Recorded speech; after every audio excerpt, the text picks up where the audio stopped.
The best team in Major League Baseball returns home, continuing to battle foes in the Western Division, and simply put, tired foes. Last night in San Diego, 22 innings of baseball on a bird, traveling to Phoenix with a loss, 5 a.m. bedtime.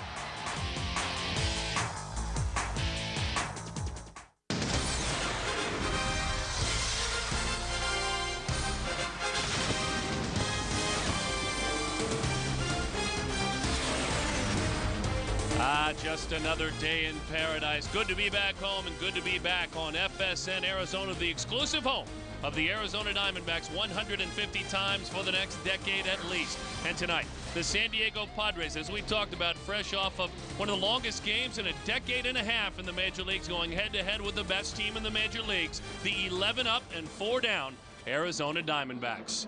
Hi there, everybody. It's good to be back home after taking yet another series in San Francisco. I'm Darren Sutton. He is Mark Grace. Now, Gracie, you took it to the tune of about 18 innings at one point as a player. What's it like? How tiring is it the next day? No, it's more mentally tiring, really, than physically. These guys are great athletes. They can handle it physically. But once you start getting into 12, 13 innings, you're like, man, somebody needs to do something here. And unfortunately for the Padres and the Rockies last night, it took a lot more. 6 hours and some change of baseball. Mercy. We're going to show you some of the nuggets from last night's game, but here's where I'd like to go with this. I tend to think the Padres might be very dangerous with little sleep. Yeah, it just seems like it's too good to be true for the Diamondbacks. They had an off day yesterday. They're well rested, but these guys are working on adrenaline right now, and adrenaline can be a very dangerous thing in the world of sports. So do not even think for 1 second that the Padres won't come out ready to play against the Diamondbacks this evening. They are playing against a team, though, that is really playing outstanding baseball. As we mentioned, 11-4, the best record in Major League Baseball. And when you compare the two, Gracie, the one thing that jumps out more than anything is the development of the offense 2 weeks in compared to 2 weeks in last year. Yeah, and these are the same guys that at a lot of times last year struggled. Not this year. These guys are doing it offensively. All you have to do is just look at those numbers. My goodness, it just jumps off the charts at you. Upton, Reynolds, and now Eric Burns swinging the bat very well. You got Chris Young leading off with long balls. They're doing it in all kinds of ways. They're hitting the balls in the seats, but it just seems like there's base runners every single inning for the Diamondbacks. And then when you got the opposing pitcher in the stretch, well, you're way ahead of the game. On pace for more than 700 walks this season, but you won't get any of those tonight. Not against Greg Maddux. He takes the mound looking for his 350th career victory. Mark McClune with some thoughts from both managers on the future Hall of Famer.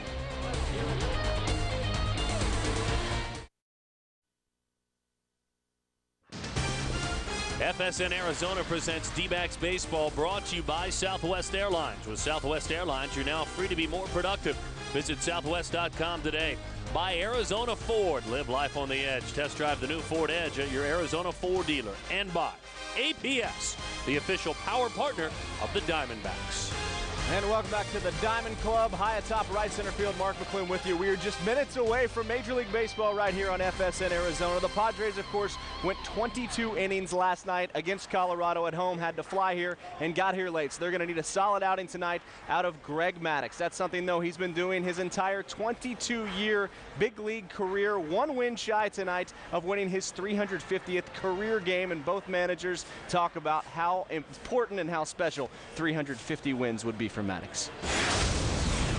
350 is a number that I don't know that anybody really talks about anymore. I think 300 is probably, you know, for any starting pitcher would kind of be that, you know, that golden number. 350 just kind of puts it all in perspective for the kind of career he's had. You know, nobody presently pitching or anybody who's pitched in the last 15 are going to come close to that.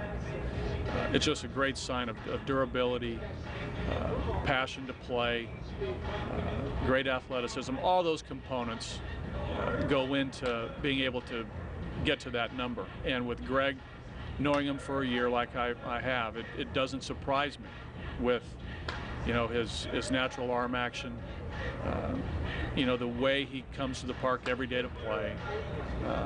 It's a phenomenal feat, phenomenal. Well, despite the stellar career, Maddux has not fared well against the Arizona Diamondbacks. 2-10 career with a 4.88 ERA all-time. He's 1 win shy of 350. We'll see if he can get it tonight, but the Diamondbacks have not treated him very well. Dan Haren takes the mound tonight for your Arizona Diamondbacks. Major League Baseball is next. Darren Sutton and Mark Grace have the call. The Diamondbacks try to continue to be the hottest team in baseball.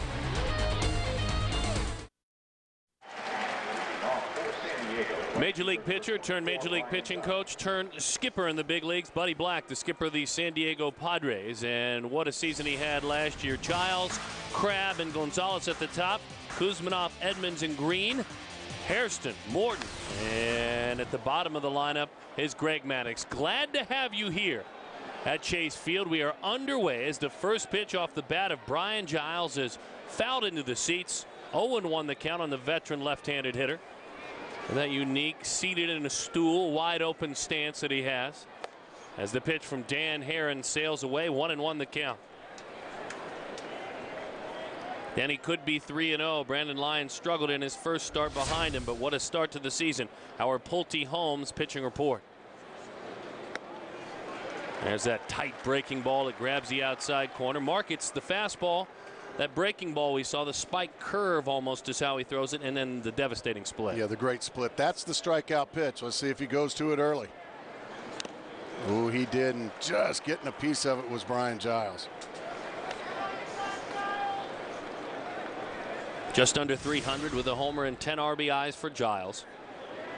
On base percentage this year of .354. Throughout his career, no matter if the homers have been there or not, and they haven't been of late, he's always been a guy who gets on base to the tune of about 40% of the time.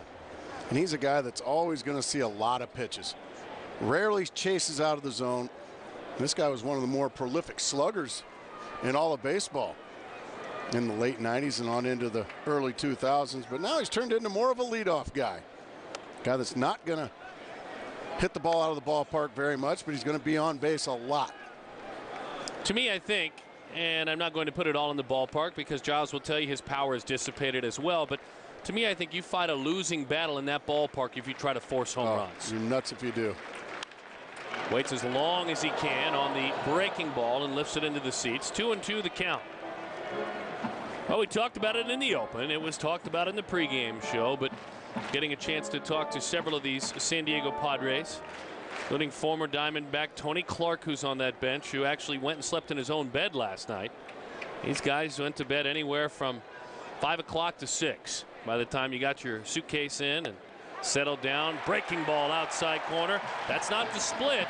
That's that pull that knuckle up on the baseball. Tight breaking ball from Dan Haren. Let's take a look at what our old buddy Joe West saw behind the plate. He saw it right on the outside corner, and he rang up Brian Giles, and Giles disagrees. Let's take a look at the defense. Brought to you by Rico. Infield of Reynolds, Drew, Hudson, and Jackson. Outfield of Burns, Young, and Upton. His battery mate is Chris Snyder. Calix Crabb settles into the box. Young man, his first major league start. Takes a fastball high and away, 1-0 the count. Out of the Virgin Islands, St. Thomas is where he was born and raised. And he's a Rule 5 selection off the Brewers roster this winter from the Padres. High fly, right field.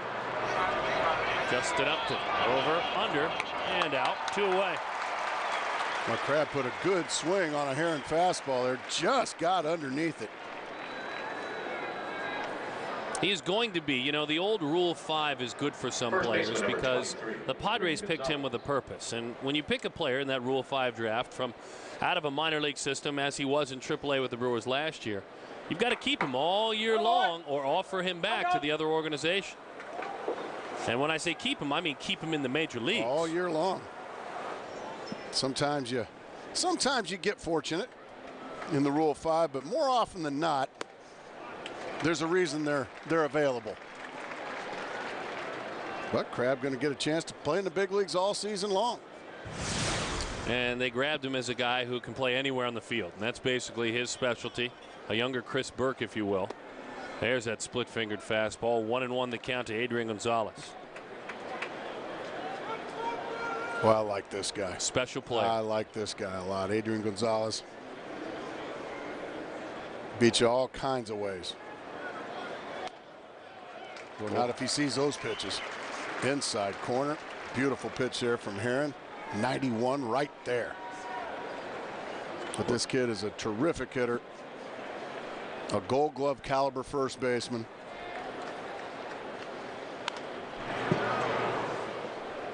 The skipper Bud Black was talking about him and how he plays just about every day. And again, it ties into former Diamondback Tony Clark when he says, I don't know where I'm going to find a spot for Tony. I gave him a start last night. And by the way, Tony had 9 at-bats in that game that went 22 innings. He got a week's worth of at-bats. But remember, Gonzalez, Gracie, played 161 games last year. That's too many. Too many? No, I think it is. Splitter misses high. Give me a good number for a young player like this that wants to play every day. 145. Okay. Because he should be playing that, and you're still considered an everyday player if you play 145. Absolutely. Are you kidding me? But I think if you want to keep him fresh for the entire year, you got to find a time to pick a spot and give him an off day.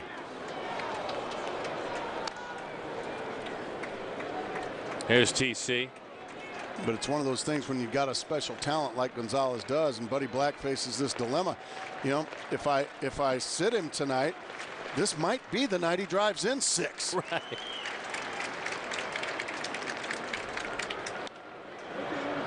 Lifted into the seats. Tony, of course, went to his home, as we talked about. Clark, we just saw him a moment ago. Fell asleep at about 5. Oh, Dad, at 5:45. Oh, they were tapping on his shoulder. They were ready to see him. That might be the night where I say, honey, I might just stay at the hotel. I'll see you tomorrow. But he got a lot of sleep. He said, don't feel sorry for me. I saw them off to school, and then I went back to sleep for a long time. Eric Burns covering some ground. We're underway here at Chase Field. Nothing new. Scoreless half for Diamondbacks arms. Bob Melvin's club enjoying an off day yesterday, and glad to have them back to work here at home. Let's take a look at the skipper's starting lineup. It's brought to you by Southwest. A long hitting streak for Burnsy, 12 games. Young is ahead of him, Hudson behind him. Connor Jackson, Mark Reynolds, and Justin Upton. Stephen Drew, Chris Snyder, Dan Haren bats 9th. As Young makes his way toward home plate, he eyes a man on the mound, and we eye him as well. He is 42 years old, and back in 1986, he made his major league debut for the Chicago Cubs, 349-game winner. Greg Maddux. Well, if you're a fan that's new to the game of baseball, take a very good look at this man that's about to throw this pitch. You'll never see anybody win in this day and age, Darren. You'll never see another pitcher win 350 or more games. And I firmly believe that. I don't think you're alone in that. I mean, you talked to his manager, you heard from the Diamondbacks manager, and they agree. But right now, a young foe goes to work. Chris Young with a base hit into left field. And certainly a threat to run. And if there is one kryptonite for this Superman of Greg Maddux, you see even great ones miss their spot. And you can see Chris Young makes him pay. But if there's a kryptonite to Greg Maddux, he really struggles to hold runners on first base. If you're going to beat Greg Maddux, you have to try to run him right out of the ballpark. And I would imagine it's not going to be long before Chris Young is off to the races. Burns, he swings right over the top of a sinking fastball. 0-1 the count to back up what Mark is talking about. Last year with Greg on the mound, opposing base runners attempted 39 stolen bases. They were successful 37 times. Because if you just stand on first base and allow Greg Maddux to just go without trying to run him, you'll just hit into double plays all night with his sinker and changeup. Well, I guess that's the other part of it, isn't it, Gracie? I mean, that doesn't really, and some of it has to be hung on the catcher and some of it on Maddux.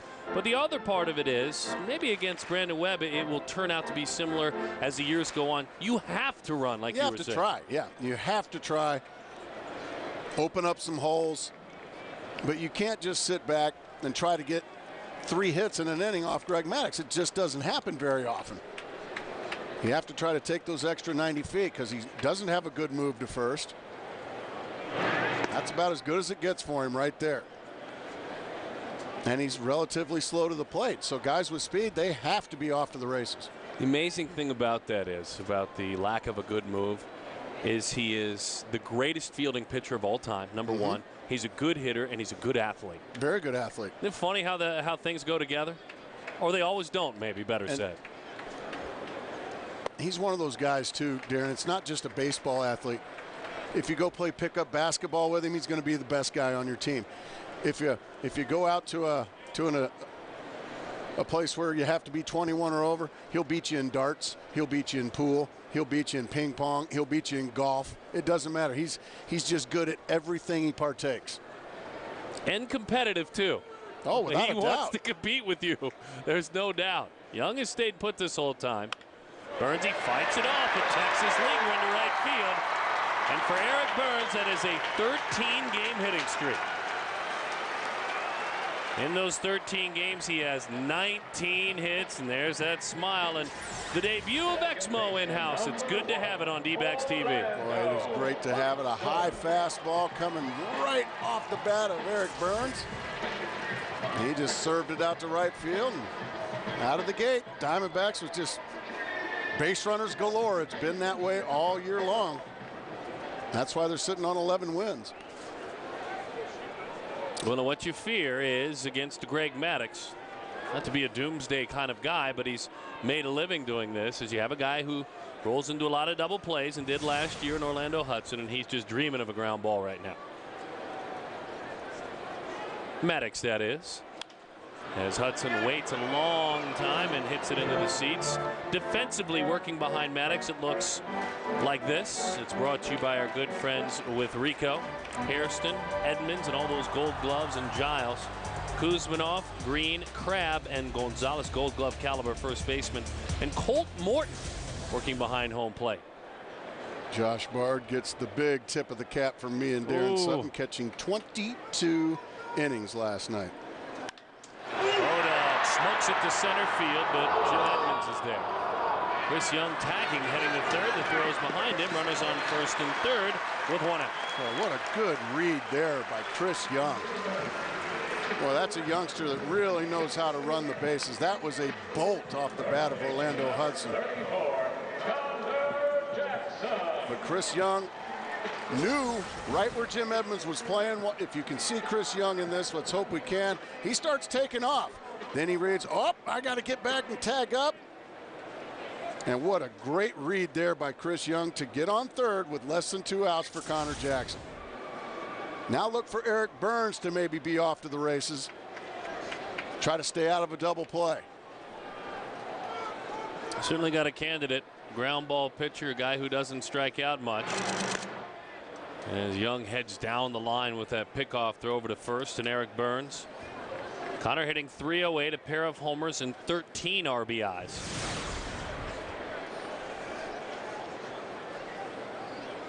He had 4 hits, a couple of homers, and 6 driven in the 3 games in San Francisco.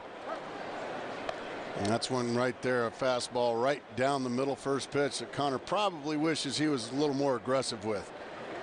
That's the pitch you can drive in a run off Greg Maddux with. You don't want him to get to that great changeup if you can help it. See the big time improvement offensively to start this year for Jackson in comparison to a season ago. Boy, pretty good pitch. 1-1 the count. As we mentioned, broke in with the Chicago Cubs in 1986. Was a teammate with my broadcast partner for a long time. Was a member of the Atlanta Braves. Has 4 Cy Young awards on his trophy case. Went back to Chicago, LA, and then San Diego. He has put together 20 consecutive seasons in which he has won 10 or more games. A couple of years ago, he had a string snapped of 17 years in a row with 15 or more wins. What was your dad's streak of 15 or more wins? 20-something years? He had a 100 strikeout streak, too. That he had 20-something years with 100 or more strikeouts. That's not a strikeout. That one is down and all the way to the wall. Connor Jackson heading to third. The relay. The slide just because. A triple. And the Diamondbacks lead it 2-0.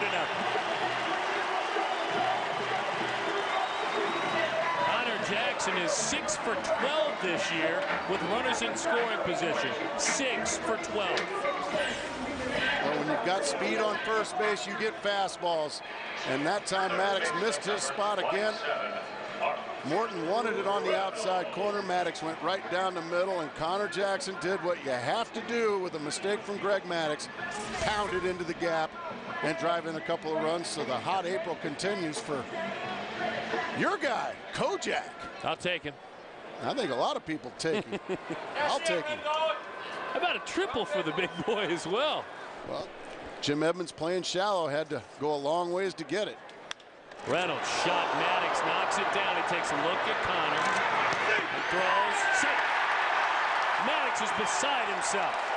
He's taking a walk over to Ed Rapuano to discuss it. Buddy Black coming out to back his pitcher up, because the one thing Buddy knows is he cannot have a pitcher run at this point in the ball game. Well, I don't think Ed Rapuano is going to run Greg Maddux there, but right now Maddux is certainly frustrated. He's off to a slow start. He thought he made a great play. This is a bullet off the bat of Reynolds. And then he takes just a little bit too long to get rid of it. And let's see what right there. And then the throw, and I think Rapuano got that call right. Let's take a look. Boy, it's tough to tell from that angle. Very close. And you can see Maddux. You rarely see him get that upset with an umpire.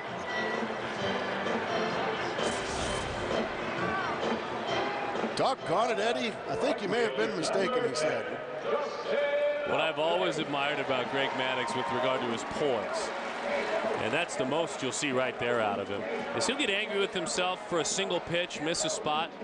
He'll utter a word that we don't allow ourselves to utter on television, but that'll be it. I call it the quick snap, and then he's back in his zone. You have to be. He has the ability to let things go. Be mad for a second and then let it go. Tiger Woods says that. You see Tiger Woods get angry all the time on the golf course. He says, I have to get mad, but by the time I'm getting ready for that next shot, it's already passed. It's hard to figure that out, folks. I mean, we've seen it here. You Diamondbacks fans saw it before I got here. Hard to figure out how such a great pitcher has one certain team that he just cannot handle. 18 starts, 2-10, an ERA of just under 5. Diamondbacks in his career have hit over 300 against him. And it doesn't matter if it's these new guys in red or those old guys in purple. It's wild, though. It just, this has been a house of horrors for Greg Maddux. Really struggled here at Chase Field over the years. Boy, and he wanted that pitch as well. You can see he's frustrated. That ball's clearly down and off the plate. Joe West probably had the plate for many a Greg Maddux stellar effort. They know each other very well. 2-1 the count to Justin Upton. And he calls that one a strike. Now Justin's frustrated. That's the thing. You just can't win as an umpire. You got one guy mad at you on the mound, and a pitch later, now the guy in the box is mad at you.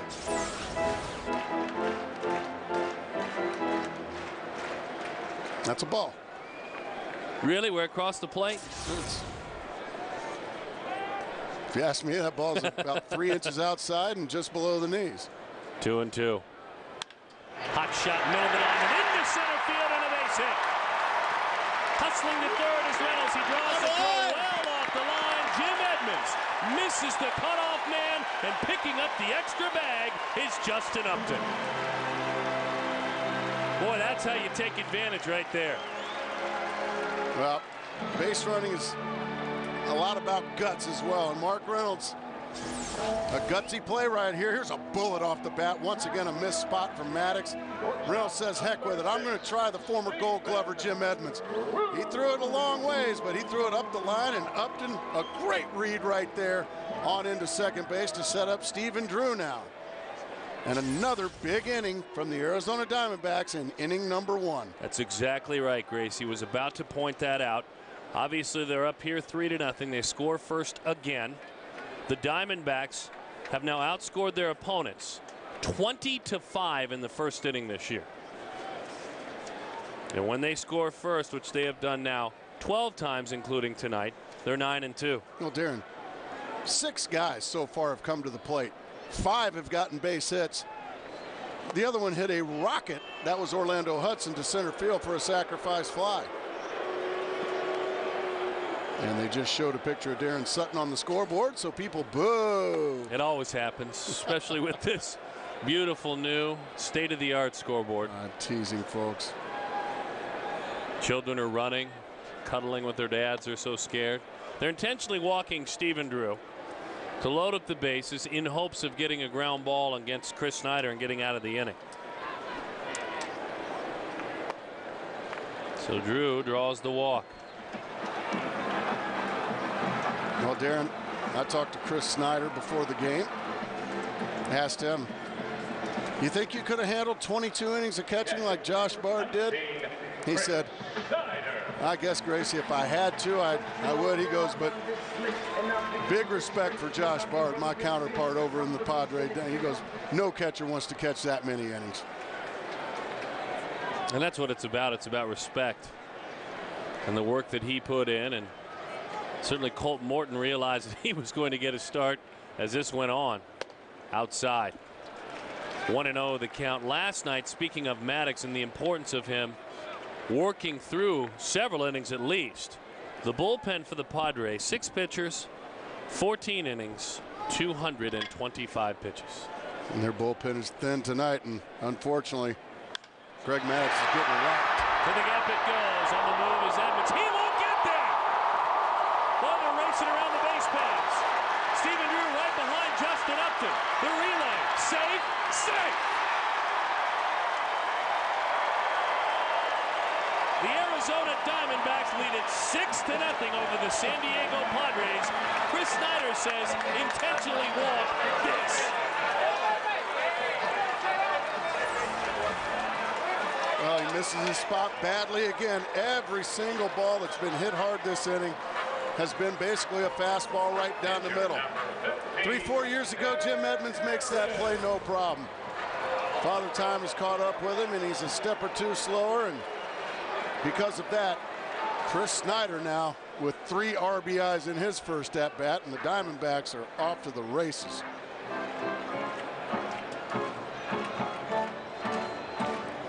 So they buy a little time. You can see first inning runs against Greg Maddux. I mean, you're looking at an ERA of nearly 9. Greg Maddux, as it went into extra innings last night, he understood he was to make the start tonight. But he walked over to his manager, Bud Black, and Black turned and looked at him and realized that, wait a minute, tomorrow's starting pitcher has spikes on. He had gone back up to the locker room, put his spikes on, and basically said, I'm here if you need me. Just in case. I think right now he kind of wishes he had pitched in that game last night, because Chase Field continues to just be a bugaboo for Greg Maddux. And folks, for a guy that played with Greg like I did and faced Greg like I did, 6-run innings just don't happen off this guy. No, they just don't. You know, for Diamondback fans, that would be, this is like, you know, Brandon Webb giving up 6 in the first inning. You just know it's not going to happen. Except now counter that by 20 years. 1-2 the count to Haren, the other team involved in that 22-inning game last night. Of course, the Diamondbacks' foes, the other ones in the National League West, the Colorado Rockies. They went on a plane to Houston. They sat in morning traffic in Houston, got to their hotel after breakfast, and they came out and jumped on the Houston Astros. They scored 6 runs. Dan Haren a shot and a good piece of hitting, but he is erased. Everything's a rocket. That might be what Greg Maddux needs. Just he needs a break. I mean, the opposing pitcher now hits a bullet, but right at Adrian Gonzalez. And a much-needed second out for the Padres and Greg Maddux. Maybe that's the break that he needs to get him back on track. So you've got to think for the Rockies, scoring runs and getting in the thick of the game. They lead it by 5 in the 5th inning over Houston, 9-4. Got to think maybe that's what we talked about, Gracie, about that almost jolt of energy you get. You're going on adrenaline. You didn't have much sleep. They've been able to take advantage of it. I've got to wonder what it does for a team that's down immediately in a ball game. Well, and also, Darren, it's the team that lost that 22-inning game. That's a downer. You win a 22-inning game, man, you're flying high. You don't care. And you'll start feeling it as a player more tomorrow than you did today. But the team that loses a 22-inning game, man, that is a demoralizer. Golly, if we're going to hang around for 6 hours and some change, let's not get a loss.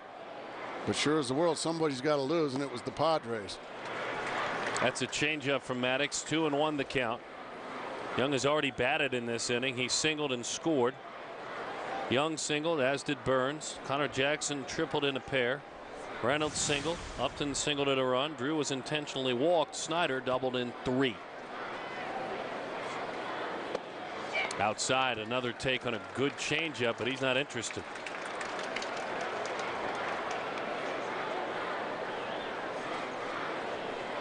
$11 walks for Chris Young this year. 11. Well, you're thinking fastball somewhere in the middle of the plate and try to do some damage with it. Steve Reich says, Joe West, get back here, Christopher. And if you're smart, when Joe West tells you to get back here, you say, yes, sir, Mr. West. That's incredible right there. 11th walk on June 24th last year. This bunch as a team has walked a lot more than they did a year ago. Just missed. And there is the first walk issued by Maddux. Let's see, when he had his 12th walk last year. Well, that's a good one. Turned into a heck of a leadoff man this year.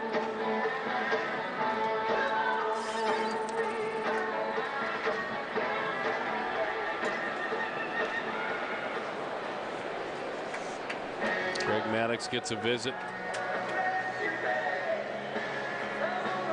He's trying to give him a chance. Darren Ballsy, his pitching coach.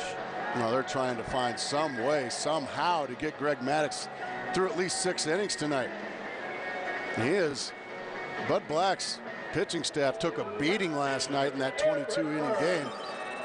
Clay Meredith is the only Padre pitcher that didn't, or reliever that didn't pitch last night. And Clay Meredith is more of a short reliever. He's not a guy you can expect to go, you know, a couple or 3 innings very often.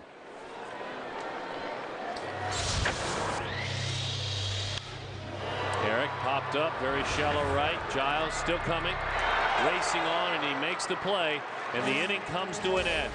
The Arizona Diamondbacks hang a 6th spot on the future Hall of Famer. They lead the San Diego Padres, who have no rest, 6-0.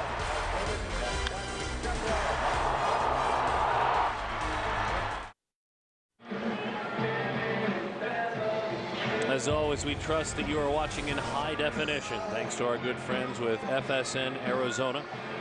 Very much like that picture you see out in the scoreboard here at the ballpark. These are your options if you'd like to watch the D-backs, all the home games in high def this season. Take a look down, find your provider, find the proper number, and go there. Right now, if you're watching just on your regular set and you have the option to go to high def, go ahead and join us on the other side. 6-0. 6-0. The Diamondbacks lead the Padres. And that, I'm sorry, Darren, for stomping on you, but at least I'm consistent. As a former pitcher like you, obviously you love having a 6-run lead before you take the mound in the second inning, but does it change your mindset at all? I think for Dan Haren, it just tells him to throw a lot of strikes.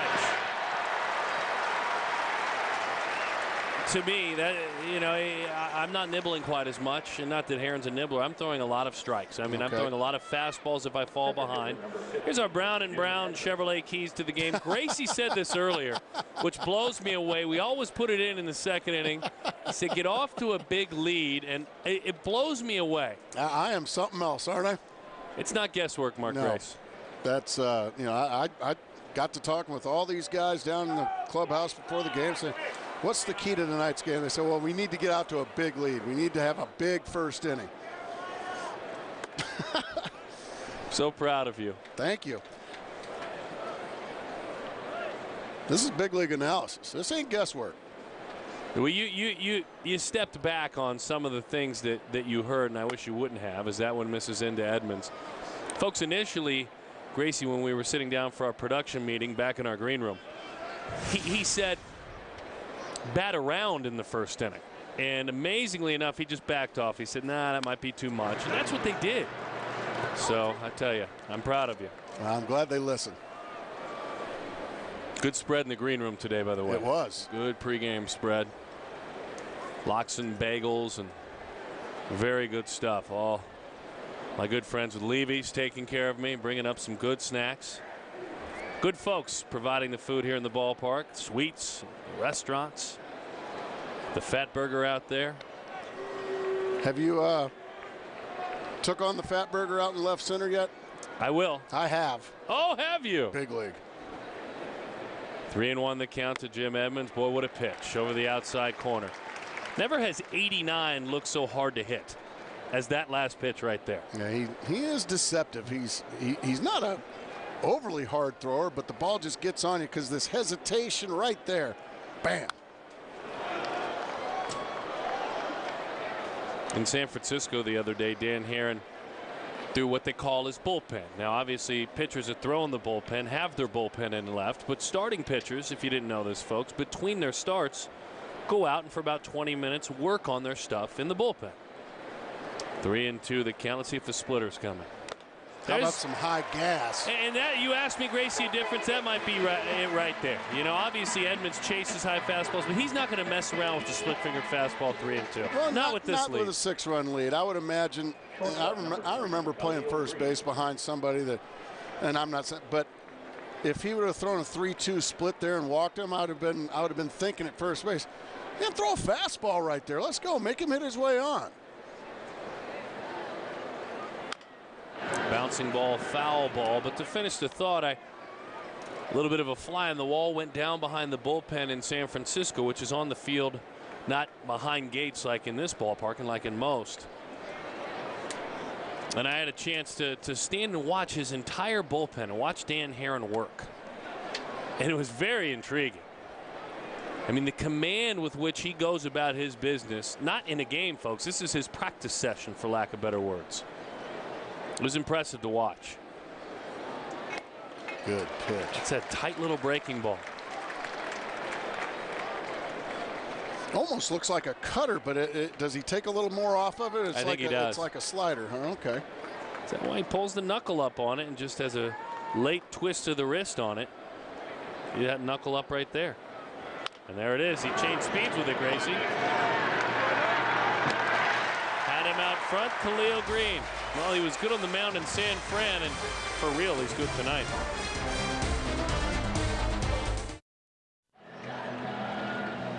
Planted a small forest already, 6-0 the score. What am I talking about? Here's what it is.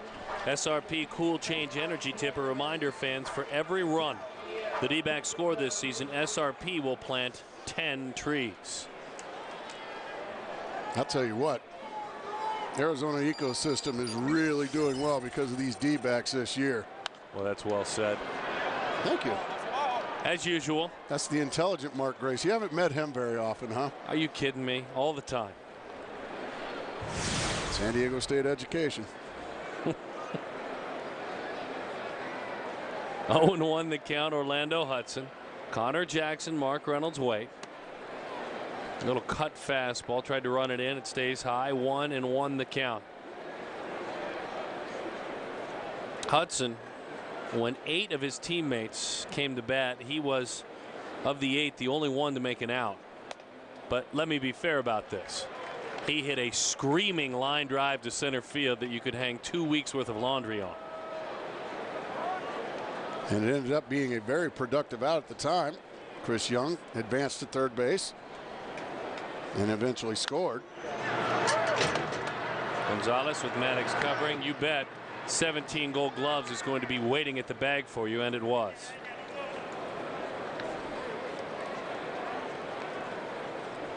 O-Dog was back at his old post the other night as team clubhouse sheriff, if you will. He's not the sheriff, but he was law enforcement, judge and jury, if you will. Maybe that's a better way to put it. as Justin Upton and Mark Reynolds again found themselves assigned to riding the media bus.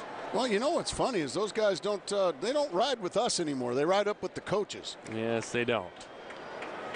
Is that because they need a little more coaching up there, or is it maybe they just really don't like sitting back at the back of the bus with us? Ding, ding, ding. There you go. I think you just got it, partner. And I can't say I blame them.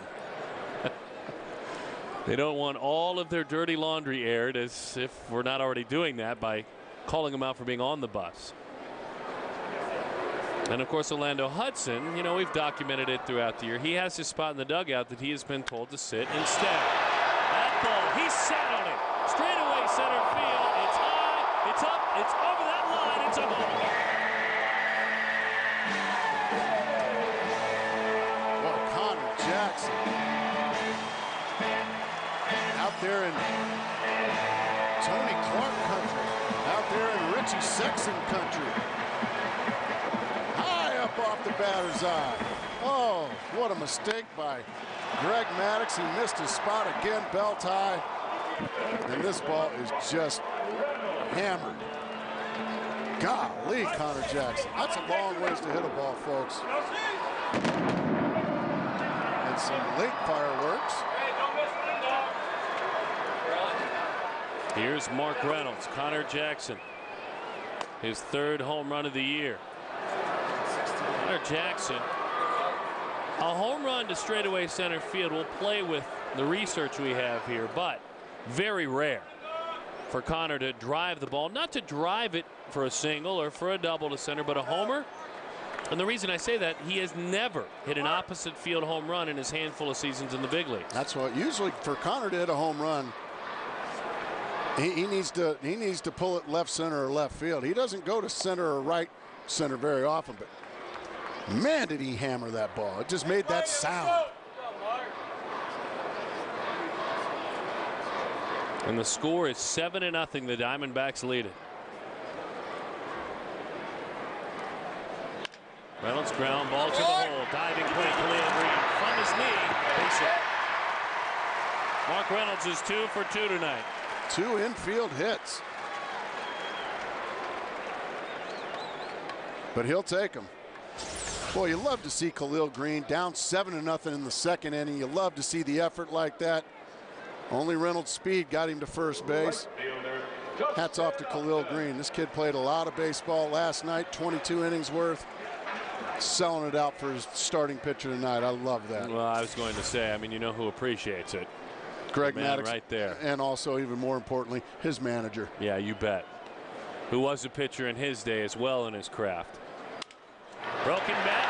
Everything is falling in tonight for the Diamondbacks. A single for Justin Upton. He is 2 for 2. And Arizona has 9 hits. You could hear his bat break. He went out and got a pitch away. And just, as you talk about, Grace, he didn't overswing. No, he didn't try to do too much. That ball's a good 6 inches off the plate. Well, he is just leaps and bounds improved over last year at this level. Justin Upton.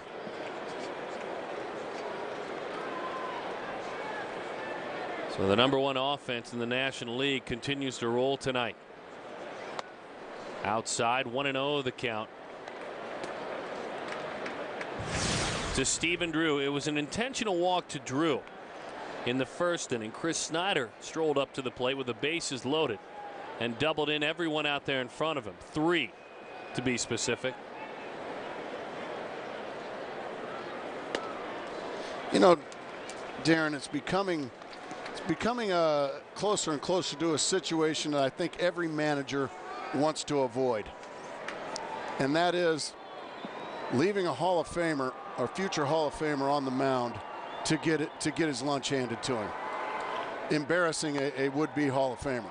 And I think Greg Maddux knows what he's up against tonight. He's got to try to pitch some innings tonight. Well, obviously Greg doesn't have it. He doesn't have his good stuff. He doesn't have his good command. He's getting hit hard. And you know, how much longer does Buddy Black stay with Greg Maddux and have the possibility of embarrassing his future Hall of Famer? hope that it doesn't come to that. Do you understand what I'm trying to say? I understand from my childhood, my friend, what you're talking about, and remembering looking out and having memories sitting in the seats of exactly what you're talking about. Watching Dad work. I clearly understand what you're saying.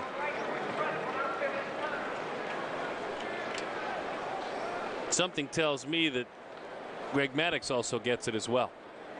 And a wonderful team guy who will probably tell Buddy, leave me out there. I got a couple more for you. I don't know if I have any more than that, but I got a couple more for you. I'll do my best to get you through some time. You know, he's already thrown 50 pitches, and we're in the bottom of the second inning. In his heyday, Greg Maddux would be in about the 6th or 7th inning with 50 pitches. Snyder, ground ball, bad hop at third. Kuzman out for covers. And makes a nice play for the man on the bump. But Connor Jackson with another one for the Diamondbacks. Oh, boy, did he get into this one, as Gracie likes to say. Oh, my! Kojak! His guy. And welcome back to Chase Field on a beautiful Friday night for baseball. The Diamondbacks with an early touchdown lead on the Padres. Greg Maddux clearly struggling, guys, and it looks like he's probably going to have to continue to go. 7 pitchers used last night for San Diego. The only guy that did not pitch last night for Bud Black was Clay Meredith. Well, very good point. We've been touching on that, and you can see Maddux. He's got a bat in his hand. And he's talking to Buddy Black. Gracie, as we talked about, these two guys, I mean, they're similar in age. They broke in about the same time. They have such a respect for one another. Black for his pitcher. That's just two baseball men figuring out what to do. And you can see Greg Maddux, hey, I'm going to go out there. Hey, I'm starting to find it a little bit. You know, yeah, we're in a hole, but shoot, maybe you can, if you'll let me, I'd like to go out and try to give you a couple more and give those guys a much needed break out in the bullpen. And then you would expect nothing less from this guy. That's why he's a Hall of Famer. Off-speed pitch. Hairston, the former Diamondback, way out front. Dan Haren makes the play, and he is erased. Dan Haren wanting to show his good stuff out there with a 17-time Gold Glover watching. Yeah, he got down there nicely and made the play. Ball was hit off the end of the bat. And Dan Haren just absolutely cruising early.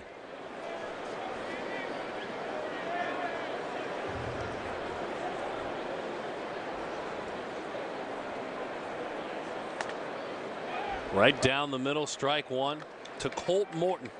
0 for 3 in the big leagues. Big kid, 6'5", 230 pounds, out of North Carolina State.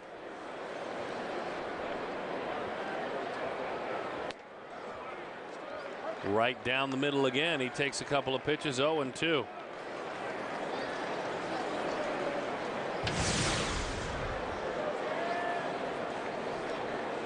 Big old boy. Yes, he is. 6'5", 230. In and out of the catcher's mitt of Chris Snyder. Last outing for Dan Haren, he got a lot of support similar to tonight. He was a 10-3 winner. Against Colorado, he went 6 innings, gave up 1 run, struck out 7 through 94 pitches. He beat the Dodgers a start before that, 9-3. And had a no decision after a solid outing. Second game of the season against the Cincinnati Reds.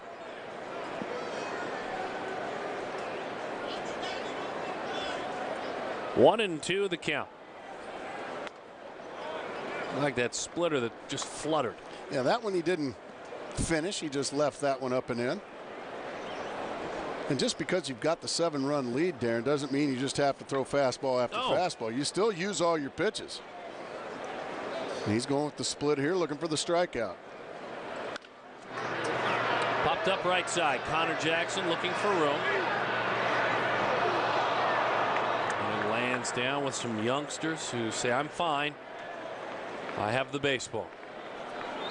Well, we don't need to see any more guys tumble into the dugout like we did up in San Francisco. Mark Reynolds took a tumble, and then Connor Jackson took a railing in a very bad spot. Mitch Kupchak. Yes. 2-2 the count. For all you basketball fans.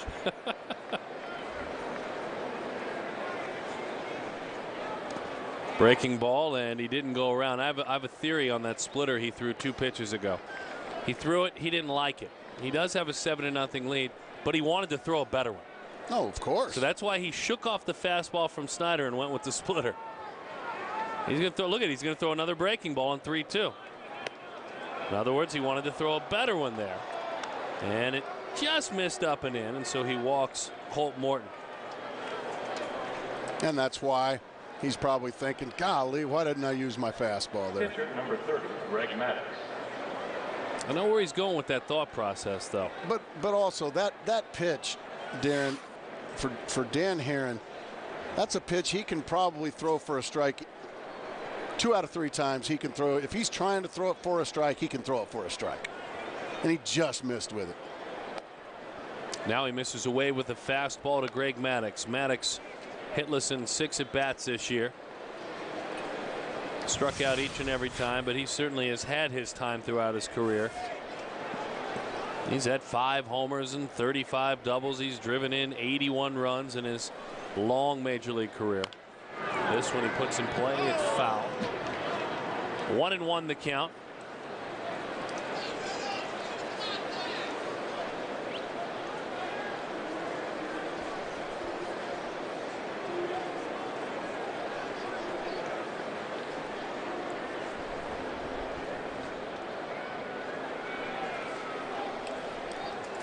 Giles waits on deck.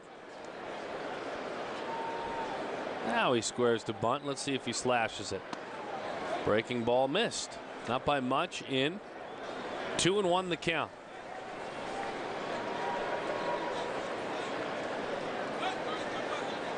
Len Hoffman, third base coach. Colt Morton taking a peek over there. Their club down 7. See if they ask Maddux to bunt this time. It's right out in front of home plate. Chris Snyder erases Greg Maddux. 176 career sacrifice bunts. Something else he does pretty well. Well, Greg Maddux, one of the better bunters in the game as well, and they're perfect form. Get the bat out in front, eyes right on it, and as you like to say, Darren, just kind of catch the ball with the barrel of the bat. Very well done.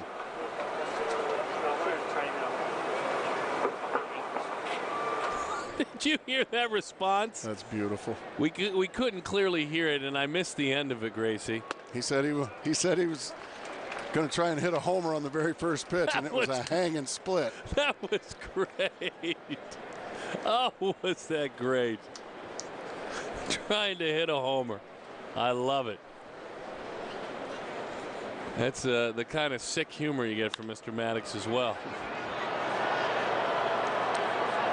I certainly don't want you to tell any clubhouse stories that need to stay in the clubhouse, but you have to explain to the folks what a quick wit and a dry sense of humor he has. It just also shows you that you know, he's not having his best day, but he's still got a sense of humor about things.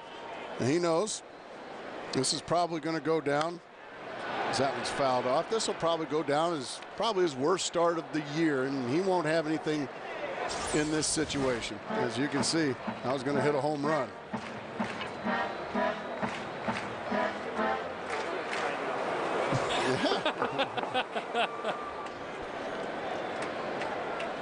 That's beautiful. 0-2 the count. A little nubber hugging the line. That's why anybody that played with Greg Maddux loves playing with Greg Maddux. And there it is. He's trying to hit a homer, all right. And he's homered in the big leagues. He's got 5 round trippers. He was looking for 6.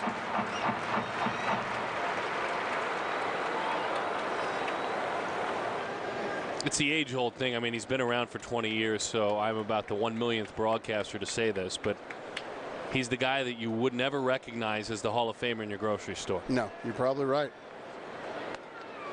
Just outside with the fastball. And to me, again, as you mentioned, 350 wins and the ultimate compliment to the way he's gone about his business. There's never been any question, I'll just say it this way, about how he got there. Oh, what a pitch. Backed off on the breaking ball. When we come back, we'll talk about another starting pitcher. Not that one, not Haren, but Doug Davis. Well, Doug Davis not able to touch his team right now with his left arm. They certainly are picking him up. We remember what he did, the victory in his last outing, the curtain call, the visit the other day to his teammates, and certainly now an opportunity Doug Davis has, the Diamondbacks organization, to do something very special. Mark Grace all the way on my far right, and in the middle is team president Derek Hall. And Derek, this is something that we've just been learning about over the last few days. You really wanted to take the bull by the horns and come up and explain it to the fans, the 49 Fund. I'll let you explain it. Yeah, we did. You know, we wanted to get together with Doug and make sure we could come up with a fund to raise money. We just had to find out which mechanism, which approach, who was going to benefit from it, and to make sure that he was comfortable with it, because we had so many fans writing us, calling us, asking how they can contribute, how they can donate, how they can help out with Doug. We had employees asking the same question. So we came up with the concept, the 49 Fund, obviously, after the uniform that he wears on his jersey, 49. We're going to raise money for children who are being treated for cancer and their families right now, support programs through St. Joseph's Hospital and Medical Center. Haren takes a breaking ball in. You know, when the surgery occurred, you and I were back and forth with messages. You've been in contact with Doug, and what's the latest? You know, we try to leave him alone and let him heal, but what have you heard, those that have spoken to him, let's say within the last day or two? We've heard he's doing really well and on the road to recovery, which is a great thing. With that, now he's able to focus, you know, on this 49 Fund, and the whole thought behind it is to get fans to contribute in denominations of 49. So it could be 49 cents, it could be $4.90, it could be $490. Our goal is to raise $49,000, again, all for the number 49 and this 49 Fund. And fans can go online. They can go to dbacks.com, and there's actually, in fact, type in dbacks.com/49fund. The number is 49. Back to right field there to make the play is Mr. Giles. 2 outs. So dbacks.com/49fund, and help out if you can. All right. I'm going to move on to something else because it's a very important topic, but you and I said it during the break. This is kind of hard to explain what's going on the field. And it's special. It really is. These guys, they're hot right now, obviously, and do we expect to play like this all season? Probably not. You know, we're going to have our ups and downs, but it's fun to start out this way. And when you get after a veteran like Greg Maddux in the first inning, on a night where his team really needed him to go deep after last night, this is fun to watch. Are we selling tickets? Are folks coming this homestand? Nice crowd tonight. We are selling tickets. We absolutely are. And I think, you know, on Friday nights you see a big walk-up crowd, Gracie, because of the fireworks show. That's a 4th of July caliber fireworks show after every Friday night game. Very well tomorrow night. We've got somewhere between 35 and 40,000 for tomorrow night's game. There is a giveaway, as you know, the bobblehead, but fans are coming out here. Got a pretty good crowd for Sunday as well. See, that's what I like to hear. You know, Gracie and I, we're not afraid to put the heat on the fans to get out here and support this team. And they certainly are doing a great job. Partner, thanks for all the work the organization does on behalf of Doug's name, and thanks for coming up here. You got it. Thanks, guys. We'll have a little bit more on the 49 Fund when we come back. Do what you can to support Doug and, of course, this great cause. And welcome back to the ballpark. Mark McClune with Debbie Castolda up here in the broadcast booth to talk a little more about the 49 Fund, just how important it is to raise money for research and help a good cause. It is. You know, St. Joseph's Hospital has a tremendous legacy of caring for kids, and we are so proud to partner with Doug and the Diamondbacks to really provide outstanding services. You know, when a child is first diagnosed, it really is overwhelming for a family, and at St. Joe's we walk them through every phase, from diagnosis to treatment. How are we going to get them the right nutrition, keep them in school, keep them happy, all the social work and support they need. And this 49 Fund throughout the season is going to help us pay for all of those services for kids. You can find out more about it on dbacks.com, correct? dbacks.com on the 49 Fund. All right, thanks a lot. Let's kick it back over to Darren. Well, great stuff on the last inning plus, learning about this cause, and our shots of Doug Davis down in the dugout. Certainly inspirational to see, no doubt about it. As he is sitting next to the man who's vying to win another Cy Young with his start. And you can tell, we talked about it when Doug wrapped up that last start against the Dodgers. He was like a magnet with his teammates. He came back on Sunday before the road trip. They all couldn't get enough of him, and it's the same way. They just want to sit and listen to stories. They want to wish him well. And if you know Doug at all, you're going to get an earful. You're not going to get it's not going to be all medical talk and feel sorry for me talk. He'll start getting on you just like he did before he left. Adrian Gonzalez with the Diamondbacks leading 7-0. Fly to left field in the first inning. Good pitch, high fastball. It looked tempting. He couldn't do anything with it. 2 outs. Well, Dan Haren just in a recliner out there. He looks awfully comfortable. Just making his pitches, getting ahead of the hitters. And when you're a 3-pitch guy like Dan Haren, they're 3+ pitches, Darren. If you get ahead of the hitters consistently, boy, you use your whole arsenal. The heavily bearded Dan Haren. Yes, it's been working for him. So is that. 92 on the inside corner, 0-1 the count. Just jumping ahead. Here he goes again. Kuzminoff hitting 300 with a homer, 7 driven in. Good pitch. Talk about sticking with a player. He was hitting 113 last April. Boy, everyone was talking about with Buddy Black, get him out of there. And he stuck with him. And he rewarded his manager with at-bats like this one. Deep left field. Burns looks up the base of the wall. The first hit for the San Diego Padres. Double for Kuzminoff.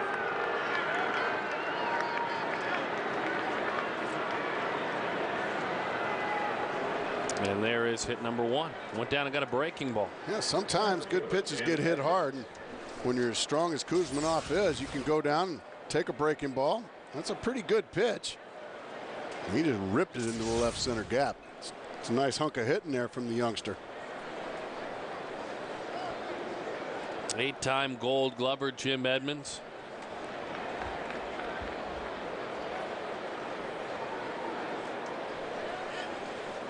Settles in and takes the first pitch. Split-fingered fastball down and in.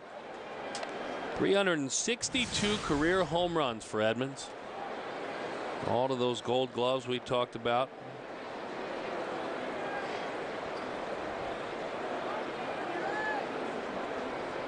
He has always enjoyed hitting Diamondbacks pitching. And not that time. Not that time at all. Good fastball. Beautiful fastball. Right by him. And you see those career numbers, over 1,000 RBIs, somewhat of a magic number. Edmonds a .341 career hitter against the D-backs.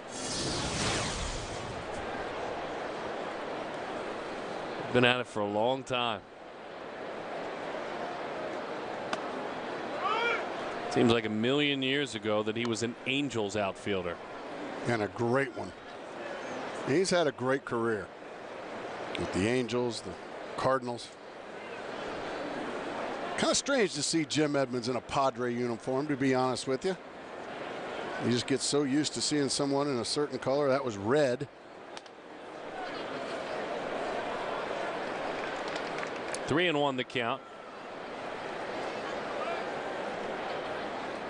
Never forget that catch that we've all seen hundreds of times. Edmonds in Kansas City.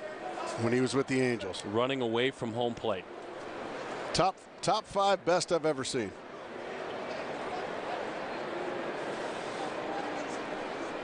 Three and 1 the count. Spanks that one right center field. On the move, Chris Young. That's showing off.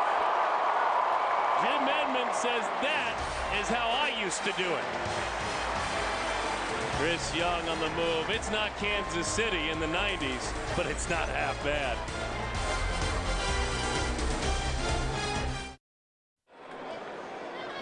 Right back to the action. Greg Maddux continues to work, even though he's down 7-0. His roster, his teammates, his manager, his bullpen certainly in need of taking one for the team, and he's doing a fine job at that as that one is lifted into the seats. No balls and 2 strikes to count. We focus on one of the living legends of this game of baseball in our Aflac trivia question. How many hits and home runs did Mark Grace have against Greg Maddux? I think I know the amount of home runs, but I don't know on the hits. I know I was a career .231 hitter off of him, only because I got asked many times. Oh, really? And I was asked to look it up. I hit .231 off Greg Maddux' career. Okay, and I evidently don't know that. And I want to be the I want to be the first. I want to be the first to tell all those people down in the truck just how much I can't stand them. Hudson goes around there, and Maddux may be given a little bit of help from Joe West. Now, I'm not sure if this is a call that a home plate umpire would usually make, quite honest. For every home that the D-backs hit this season, home run that is, Fulton Homes will donate $150 to the Central Arizona Search and Rescue Fund.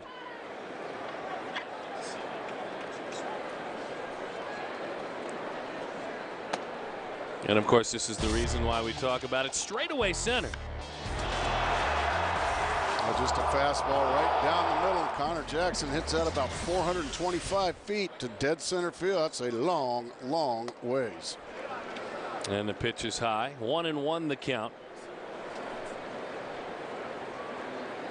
Orlando just a moment ago on that strikeout. Say, come on, Joe. I know he's a Hall of Famer out there taking one for his team, but I don't know if I went around for you to call it. Shot of the night. Connor Jackson.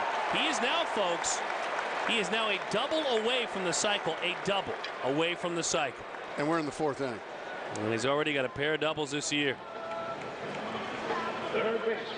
Remember Mike Lansing? I do. He got a cycle against the Diamondbacks through 5 innings. He did. Yes, he did. Connor Jackson got another fastball up in the zone and just blistered it to left field. Boy, he's swinging it nice. I've been telling you all year long he's going to fill the 4-hole nicely. That you have. That was the other day before we went out on Sunday in the green room. We were talking about that. It was a situation. I think that was bagels and coffee. Very good stuff that morning. 1-0 the count. Change up, and Mark couldn't hold up. 1-1 the count on Mark Reynolds, who does have a couple of singles and a run scored. Boy, is the truck in trouble with Mark Grace. You think I'm going to let that go, folks? No, you shouldn't. I will absolutely stir the pot. You know, I've got Trucks against me. I've got Casey Wilcox against me. Off speed, he can't stay back. 1-2 the count. It's the kind of taunting that goes on. This is what happens to me when you're at some place for a long time and you're a hard worker. You kind of get treated like an old pair of shoes. No, it just makes me jealous of Mark Grant. Well, it should. Mark Grant is the color analyst for the San Diego Padres, and he never gets treated like this. As Reynolds goes down. Nice change up there from Greg Maddux. Here's the answer, by the way, to our Aflac trivia question, which has the truck and Mark the home Grace. runs, I believe, was 2. Okay. Let's hope you get it right, or they'll buzz you again. 255. You sold yourself short a little bit. I did sell myself short. 255, 2 home runs, 12 hits. So average that out, I think I probably had close to 50 at-bats then. Maybe 45 at-bats off of Greg Maddux. Oh, look at him trying to make up. Isn't that funny? Too late. Oh, my goodness. A bullet off of Maddux into right center field it goes. Connor Jackson in the third, standing up. Justin Upton has 3 hits in this ball game. Maddux tried to do what we've seen him do a lot in his career, redirect that with his foot. Boy, he was very glad that Maddux didn't take that a little harsher. He's not limping at all, so it got him in a good spot. He's got plenty of shoe goo there, I guess, you pitchers. Yeah, protect when you drag that foot behind you. So what a night it's been. And there's, by the way, a happy color analyst. That's Mark Grant, former Major League pitcher. He was up late last night, but you know what? He is not getting mocked in the truck. So jealous.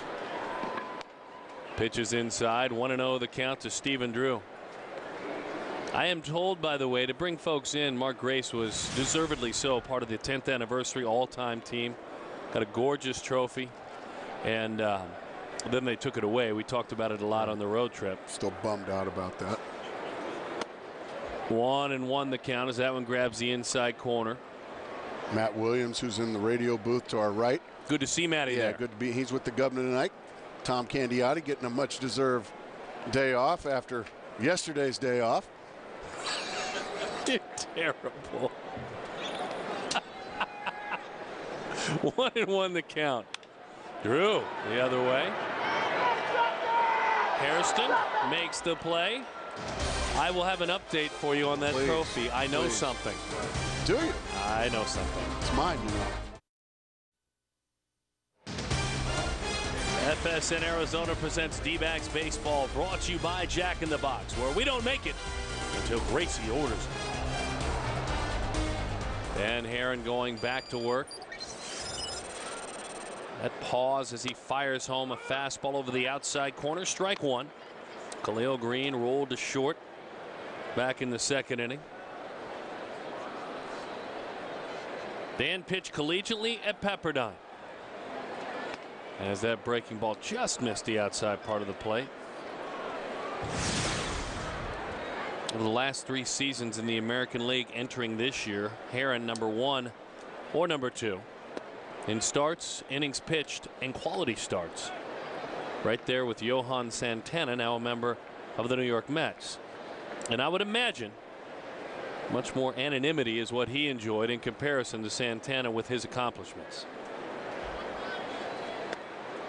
Well, Cy Youngs tend to not let you fly below the radar, and that's what Johan Santana certainly did. You can see Haren, he wanted that 2-1 fastball, and he's still out there grinding, still out there making the effort. Right center field. Keeping the Padres tired is the key, I think, for Dan Haren. He's doing a fabulous job. On and on they played, the staff. They're trying anything.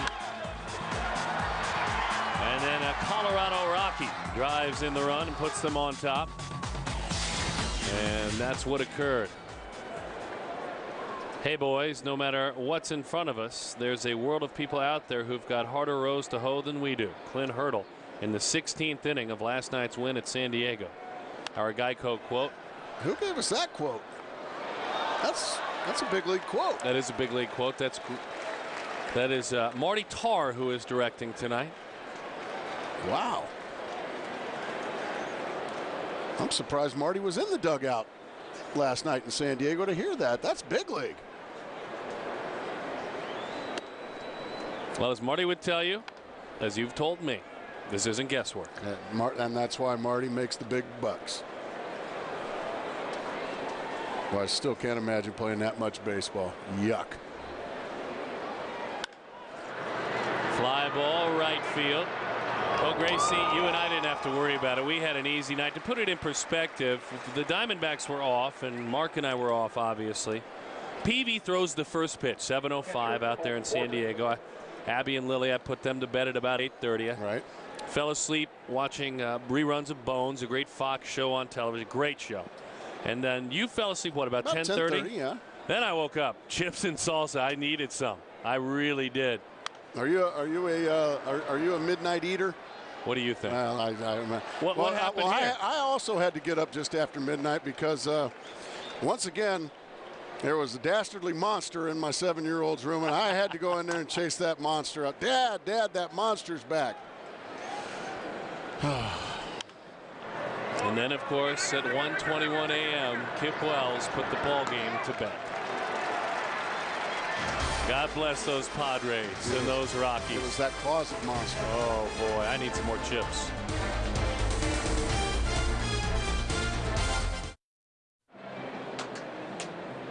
Glad to have you back, and we enjoy certainly a fine offensive night for the Arizona Diamondbacks. There's no doubt about it. Our APS in-game box score, Orlando Hudson, 0 for 3, but he hit a bolt in his first at-bat. Stephen Drew drew an intentional walk. And so all things very good for the Diamondbacks again offensively, the #1 offense in the National League. Big run differential as well, something that you kind of look back on and giggle at last year from a year ago, in which they were outscored by 20 runs and still won 90 games.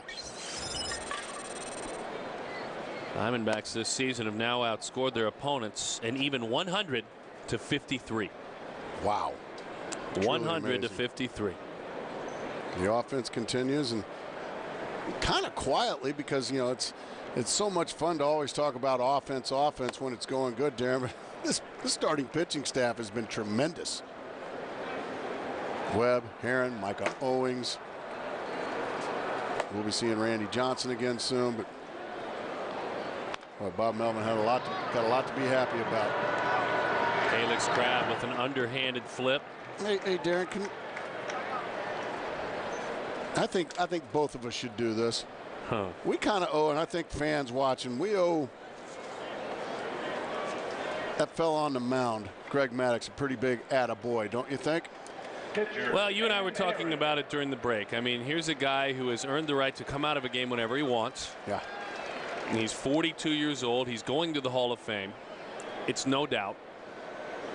He could be protective of things like his earned run average and see that he doesn't have it in the first inning. But he understands, Mark, team baseball. Absolutely. And a big attaboy to Greg Maddux from, well, hopefully everybody watching. And Haren, Crabb trying to back up his pitcher. Alex Crabb, what a play. That was nice. The Matrix. Very good. Boy, gets a lot on the throw, too. Nice play. Oh, that's worthy of Exmo, folks. Look at the leap in the air. That's big air. Darren and I would have to jump about 5 times to get that high. Excellent play. It's hard to do in bell bottoms. Yes, it is. These kids these days. 0-1 the count on Chris Young. Greg Maddux has always worn the exact same type of stirrups. He falls in between. He wears the pants old school, down below the knees a little bit, but he has the stirrups sprayed on, if you will. The socks with the stirrups on them. He wants to go old school, but not too old school. He's got a little new horizons in his whole approach. And he's got a great resume. That's no other way to put it. Nice play down there. You bet. There's the resume. Goodness gracious.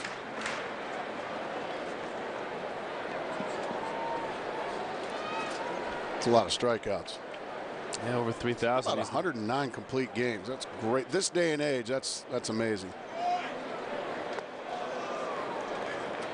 That one runs in. 2 balls and 2 strikes the count. Maddux gave up 6 in the first inning for only the 2nd time in his career. He had done it twice, the last time back in 02 against the Florida Marlins. Over the outside corner, Greg Maddux not just taking one for the team anymore. He's settled in a bit.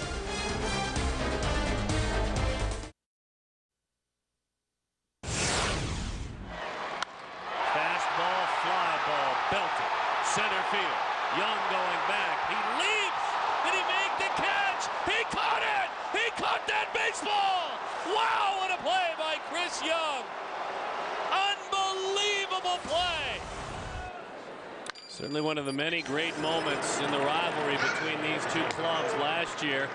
That took away a grand slam from current Milwaukee Brewer and former San Diego Padre Mike Cameron, and the Diamondbacks would rally and win that ball game. This Western Division, it's great pitching and it's great defense and plays like that, and it's growing into fabulous rivalries between 4 or 5 of the clubs as they go head to head. Yeah, the Colorado Rockies are throwing their hat in the ring now. It used to be just pretty much a 3-team thing there for a lot of years, and that was, oh, you almost got one out of O-Dog there, didn't you, Darren? Giles bangs that into right field for a base hit. But now the Rockies and Padres. The Padres, up until last year, had won back-to-back Western Division titles. It seems like the Dodgers are kind of the kings of second place.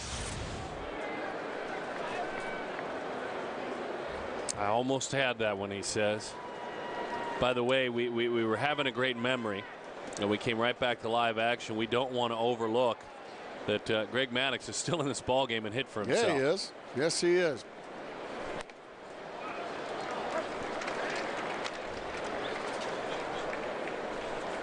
Oh, and 1 the count to Calix Craft.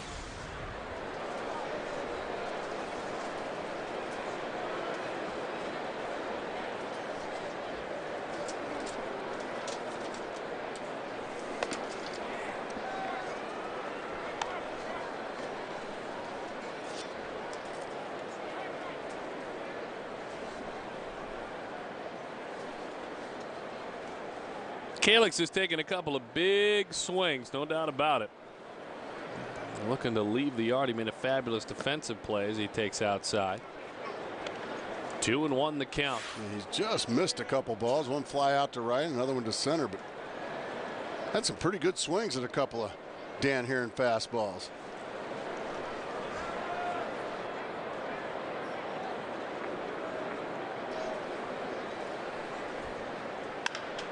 Pops that one left. Equal opportunity flyer outer. Yes, he is. Right, center, and now left. Well, honestly, that's not his game. He'll tell you that. He's a slap it and go guy. I want to take a look ahead at what's brewing, brought to you by our good friends with Miller Lite. Tomorrow on the Miller Lite Diamondbacks Live pregame show, Mark McClune will bring you his anthem auditions. Huh? Oh, yes. And, of course, a preview of the Diamondbacks and Padres game. What's that all about? Well, I guess McClune is auditioning to sing the anthem here for the Diamondbacks this year. Mark is going to sing? Yes, he is. Well, I don't know how his audition went. Can he sing? Well, we'll have to tune in and find out now, won't we? My guess is no. I don't think it's even a guess. No. That's just my guess is he's public terrible. knowledge, I would imagine, isn't it? My guess is horrible. Almost Roseanne Barr-esque. Yeah, embarrassing. Awful comes to mind. What do you got, Mark? Yeah, no. Oh, guys, hey, Mark, actually, how you doing, man? I'm well. I'm well down here in the right by the third base dugout. But you guys are selling me short. I was all state and choir. Were you really? Yeah, all state. And that's the state of Texas. Right. And everything's bigger in Texas. Certainly is, especially my voice. Including your mouth, just like mine. 1-1 the count. I guess we were mistaken then. Well, I think he's really pumping himself up a bit too much. Good high fastball there from Danny Haren. Once again, jumping ahead.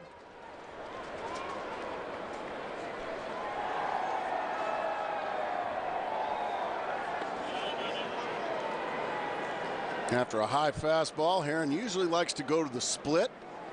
Gonzalez, a terrific hitter. Let's see what Snyder wants. He wants that split. Here it comes. Let's see if he can execute it. Boy, he did. Just able to nick it foul was Gonzalez. You know what he does, too? We've seen Danny, and this is where you become a pitcher. His fastball has a variation of about 3 or 4 miles an hour. Splitter as well. He'll throw it almost as a changeup and then as a hard one. And his breaking ball. So here he is with 3 pitches, but folks, it's actually 6 pitches when you change speeds with them. Great point. And there's the split grip right there. Well, he was right on that split-fingered fastball, ready for it.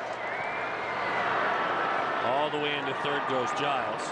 So Gonzalez, his first hit. Giles earlier, his first hit.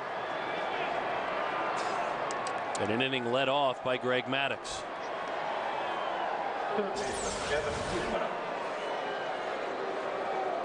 And that split stays right in the middle of the plate. Gonzalez goes down and smashes it right through the right side of the infield. A couple of base runners for Dan Haren to be thinking about, while Kuzmanov, who doubled off the left center wall last time up, steps in. So the first little blip on the radar screen for Dan Haren. Now he's got to go to work. Oh Boy, did he bury a fastball in on the hands of Kuzminov. Goodness gracious. And so the count is 0-1. Grounded to third. Double. His double was the first hit of the ball game. And that was back in the 4th inning. Ground ball, Stephen Drew goes to a knee, pops up, backhanded flip. The Diamondbacks back in their dugout. Shutout intact for right-hander Dan Haren.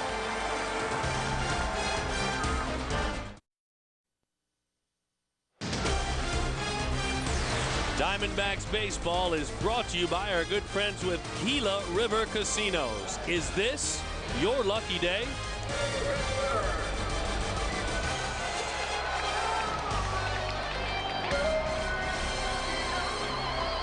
Eric Burns to lead it off. Greg Maddux again as he works here with 85 pitches. We tip our cap as he takes the baseball for his manager and saves his bullpen. Do we ever? Burns doesn't. No, he doesn't. He goes to work. Like a breaking ball that hung out over the plate. Burns spins it around. He's got 2 hits tonight. He's 2 for 4. Of course, we told you earlier, he's got that 13-game hitting streak. This looks like a changeup. Yeah, that's a changeup that just hangs in the middle of the plate. Down the line it goes, and just kind of cruises into second base. And a leadoff double. That's the 12th base hit of the evening for Diamondback hitters, and the stash really starting to show up now after 14 days of growth. You like that mustache? Burnsy, don't give up on the mustache. It'll come along. Grandma's. Come on. Oh, my goodness. That's funny. We definitely, I don't know if I've told you folks this, need more signs. Definitely need at the more ballpark. signs. I mean, a lot more. Burnsy signs. Certainly Burnsy signs. And we know we need more Mark Grace signs. 0-1. Hudson just missed the inside corner. 1-1 the count. Since we're respecting, certainly and deservedly so, Mr. Maddux. Yeah, see, that's what I'm talking about right there. Finally. Some knowledgeable folks out there. D-A-R-O-N, by the way, just if you're checking at home. Don't understand. Don't expect you to spell it right. I always say, when people say, sorry, I spelled it wrong, I say, no, I did. You spell it probably right. I spelled it wrong. But D-A-R-O-N. I just appreciate you including me. But there you go. That's a Mark Grace sign. He's a stud, and I'm okay. And Darren, I disagree. I think you are a absolute stud. Yeah. I mean, you. If ever there was a word to describe me, that would be at the bottom of the list. You should be in a beautiful lady's ear. You're a stud. Oh, there, you're like an earring. I was trying to figure out where you were going with that, big boy. 2-2 the count. I have some news for you here in a minute. Bouncing ball. So we were talking about your trophy. Yeah. And I'm a little bit concerned. Here you are. This is. Now wait a minute. This is where you find out you got to give it back. Right. This is where. See, there's Casey Wilcox right over there saying, "Give me back those trophies." And you see Brandon Webb's got to get rid of his. Yeah, we all had to get rid of him. Now he snuck in a moment ago in the back of the booth, and we were busy calling the game. Well, I didn't see him come in. No, well, he was. Look at him laughing at us, talking on the air. And then there's a note: if you want trophy, and there's a list of demands. Really? So what? You basically have a ransom note that I have been told to read to you. I didn't really see that very well on my monitor. What? Well, if you want trophy. Wait. I don't know if I want to negotiate with him. Well, it He's seems the like enemy. It seems like right now I should read you this, and you should decide. Okay, go ahead. Connor takes up and away. And this whole respect thing's coming in because I'm going to read you this note in a minute. While Connor is a double away from the cycle, we'll focus on that. Let's focus on Connor right now. I agree. 1-1 the count. Takes that one down the line into the corner. It goes, and it's foul. Boy, just left of that double. And That would have been cool.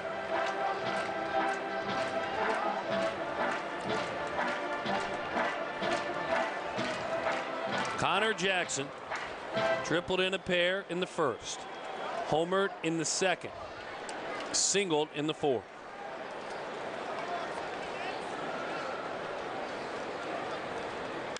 Fly ball well struck center field. Edmonds going back on it. Unable to make the play. They send the runner all around. Jackson on to third he goes. Right by the cycle and in with the triple. Big respect right there for Connor Jackson. He could easily stop at second base. But if he's going to get the cycle, he wants it the real way. And you can see the guys in the dugout are, why didn't you stop at second?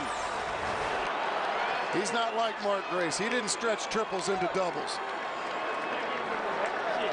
Off the end of the glove of Edmonds, and by the time he gets it in, Connor Jackson says, heck with it. I'm going to keep going. And that's the right thing to do.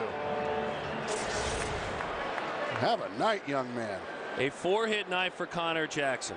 4 RBIs, a single, 2 triples, and a homer. 1-0 the count to Mark Reynolds. Whoa. Burns can't believe he stopped in second. Burns has got a cycle in his career. When he was with the Oakland A's, he got a cycle against his favorite San Francisco Giants. That's going to plate run number 9 most likely. Mark Reynolds has 2 hits, a strikeout, now a sac fly, and his 16th RBI of the year. And a big round of applause for Connor Jackson behind the Diamondbacks dugout. There's some knowledgeable fans down there. That's great stuff. Way to go, Diamondbacks fans.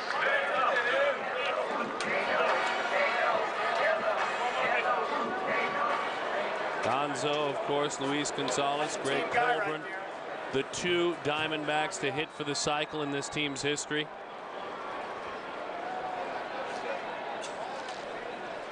Upton rolls it foul. Partner, if you want your trophy back, here's the list of demands. Okay. You must wear a tank top at the pool for 1 inning on the broadcast.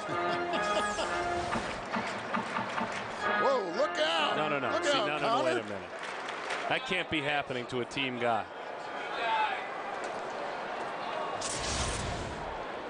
Now, where's the protection, he says. Upton looking for his 4th hit. Oh, protect that man. He's having a heck of an evening. He's got another at-bat lap, though, Darren. Yeah, he'll get 1 more. The count is 0-1.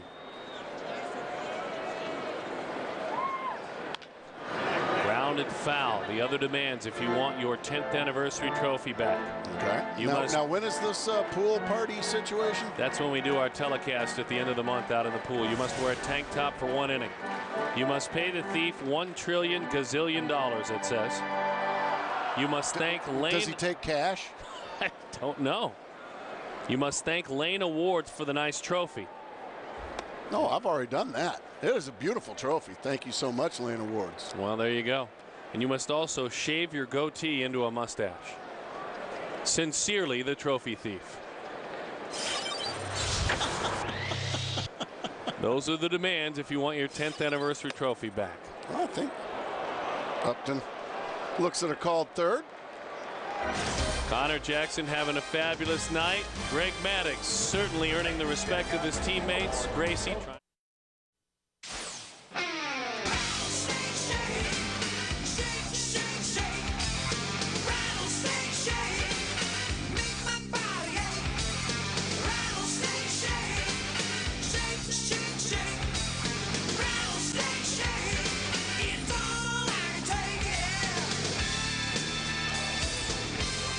Our Sonic game summary. Great edit there. Matt Weber. Motley Crue bringing us back with a rattlesnake shake. We have, thanks to our producer Andy Bach, adopted that one a bit as one of the team's anthems this year. And the way they have been rocking and the way they have been rolling, it certainly is appropriate. Speaking of rolling, this man on the mound starts off with a breaking ball. Should be 0-1, 1-0 to Jim Edmonds. Good pitch. Edmonds 0 for 2. I think Edmonds getting that veteran respect with the strike zone. 2-0 the count. This must be inside. I think the last one was inside. I'm not sure about the other one.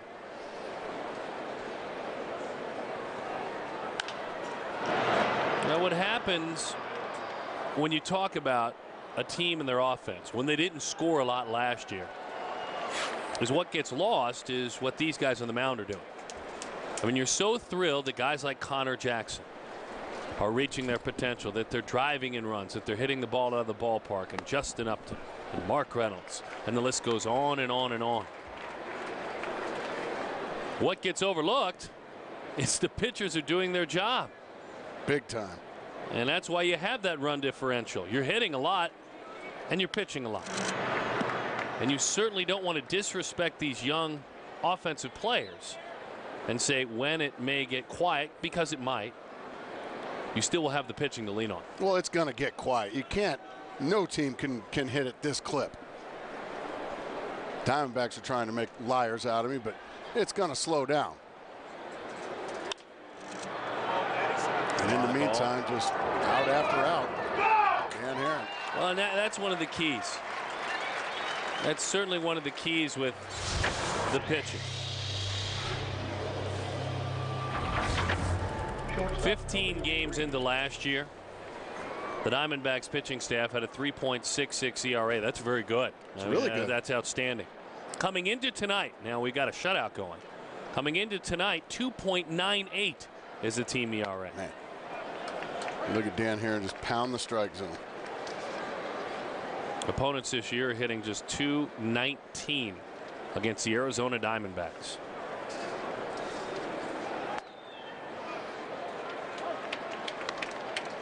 Gorgeous pitch there. Back-to-back fastballs just right on the outside corner. Jump ahead 0-2.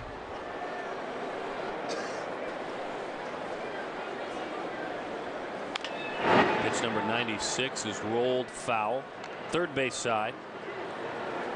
But then you talk about the offense again. I mean, you really can bounce back and forth. That's what's fun right now about covering this team. Connor Jackson homered earlier. It was the team's 25th home run of the year collectively. Last year on May 7th is when they hit their 25th home run. May 7th.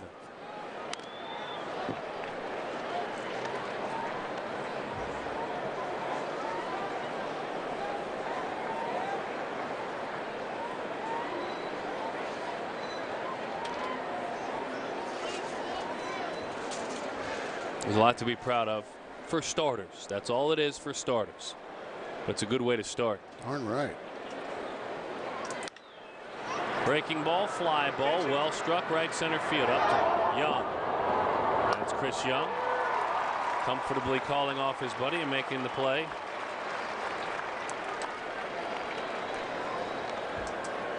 And hopefully that you have an opportunity to come out to the ballpark tomorrow. What we got there?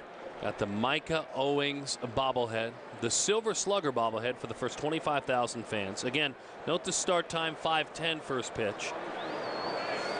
That's cool. That's very cool. They'll be in the Saturday Blacks. Yes. 5:10 start. Gives you a chance to enjoy the rest of your evening out if you'd like to. And on the flip side, if you bring a family full of youngsters, get them to bed. D-backs are getting it right when it comes to starting times. Ground ball to Stephen Drew. Vacuums it up, shoots it on the cross. When we come back, we'll kick it out to the Diamond Club. Our post-game set. All D-backs love the cut.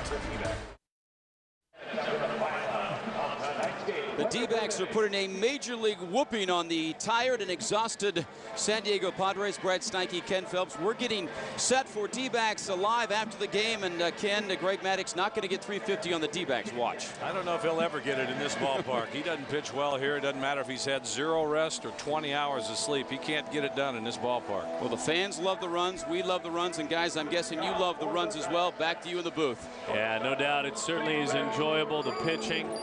the offense, the magical combination that is the start to this season. And it certainly has been fun to watch for these Arizona Diamondbacks. A couple of defensive changes in the outfield we'll try to figure out, working behind Greg Maddux as Stephen Drew leads it off. Looks like McAnulty has come in and has taken over in right field. Hairston has moved to center. Well, how about Greg Maddux? Still out there. He's given up 9 earned runs. He's still out there because that's what his team needs from him. Man, a lot of Diamondback pitchers and a lot of Padre pitchers could learn an awful lot from watching this effort tonight.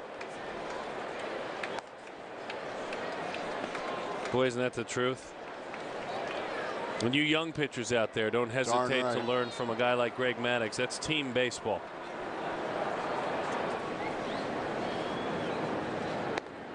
It's hard to explain.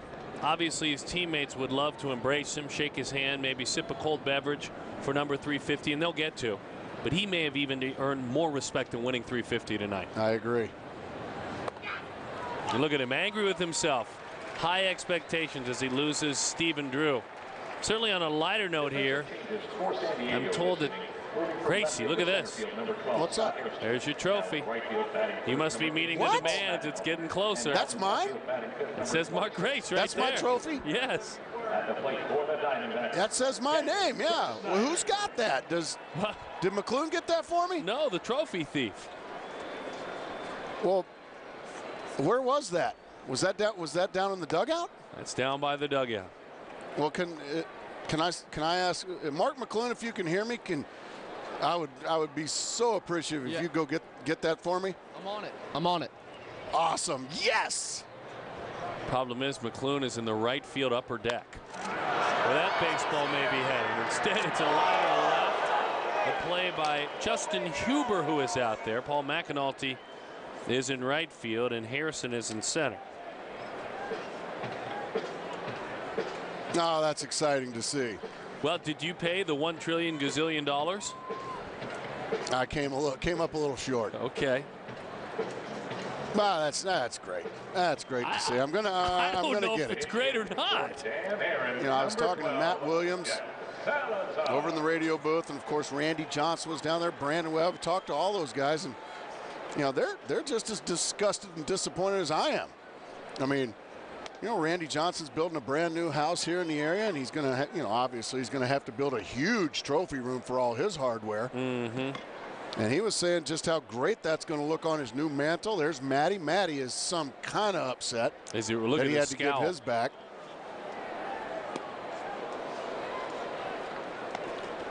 And you know, Brandon Webb as well down there. He was the right-handed pitcher. There's the left-handed pitcher. You see my death grip on mine. I went Burnsy, yeah, Burns. And then I got a call from Steve Finley as well.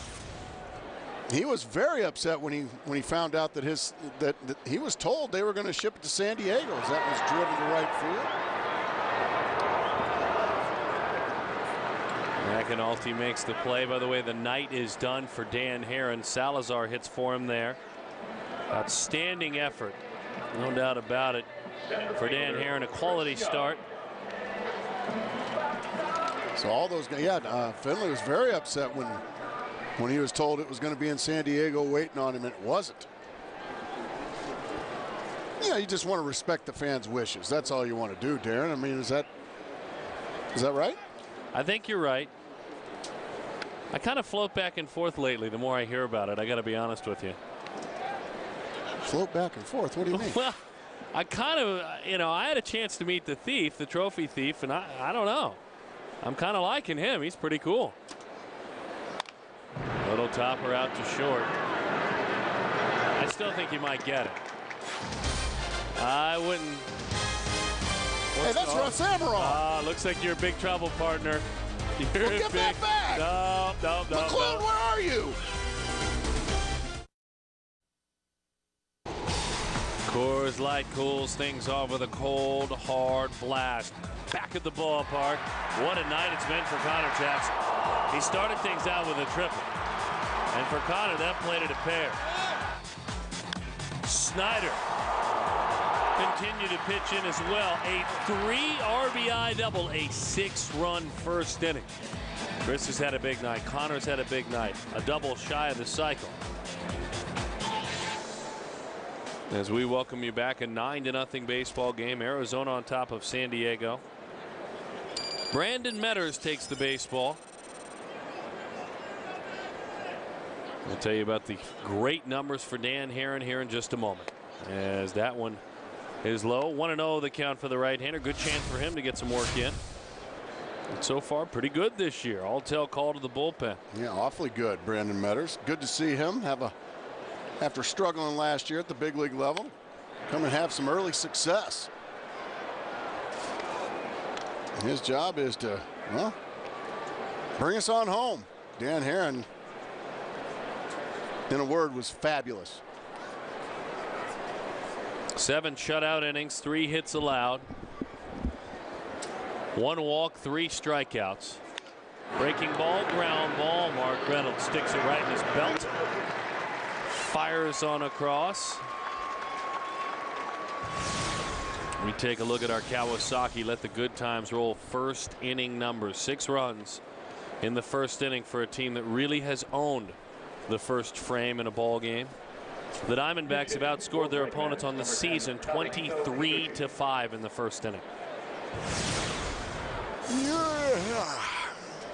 Hey, now, you had the off day yesterday. Exactly. He should be nice and fresh out there in center field, Chris Young. You didn't play that 22-inning game. Tadahito Iguchi. Pinch hits for Greg Maddux, and I think one more time, Mark Grace. Big props to Greg Maddux after giving up 6 in the first inning, all earned. So come out and give your team 7 much-needed innings to save that much beleaguered bullpen after 22 innings of work last night. Man, if you didn't respect Greg Maddux already, well, you have to now. Awesome. He will not win his 350th game tonight. He will. It'll happen pretty soon. I mean, remember, Greg Maddux came in with 3 starts and an ERA, folks, of 2.00. Paul McAnulty with a chance to hit. 0-1 the count. And the bugaboo that is the Arizona Diamondbacks for Maddux had not been in existence in his last 2 starts against Arizona. So they played to the numbers overall, but he beat the Diamondbacks on September 3rd here last year. 6 1/3, 2 runs, 10-2 win. And the start before that, he went 7 innings and allowed just 1 run. So he had pitched very well against Arizona in his last few starts. Just not tonight.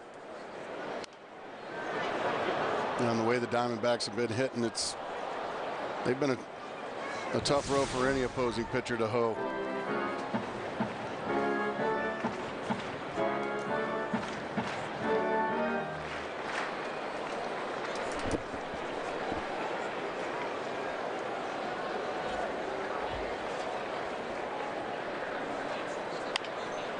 Fights that one off. Reynolds with a funky spin.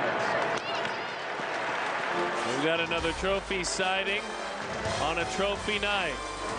What it, Baxter? Oh boy. Are you kidding me? Somebody, security. FSN Arizona presents D-backs baseball, brought to you by Brown & Brown Chevrolet. We're still the one. And by Southwest Airlines. With Southwest Airlines, you are now free to be more productive.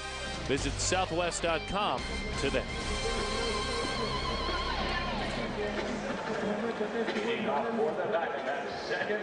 Augie Ojeda, Alex Ramiro, and then I would imagine Connor Jackson with another shot at the cycle. Clay Meredith. 7 appearances, our all-tell call to the bullpen. The only Padre bullpen rascal to not pitch in last night's marathon, so he's gonna throw. And did it get him? Somehow it didn't. Almost got it. Augie is 4 for 8 this year, so a good start for him. Opportunity for both managers to go a little deeper into the well, get some guys some at-bats, get them some time.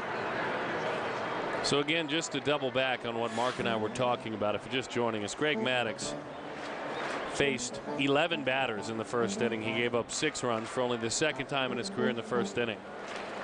And he managed to take the baseball deep enough in the ball game so that every pitcher who pitched in last night's 22-inning game would have a night off.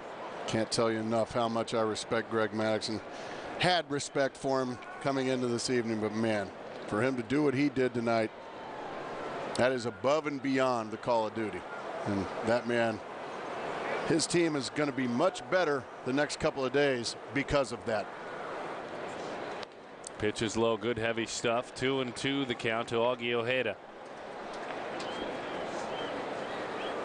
Dan Haren with his outing tonight lowered his earned run average on the season to 1.80.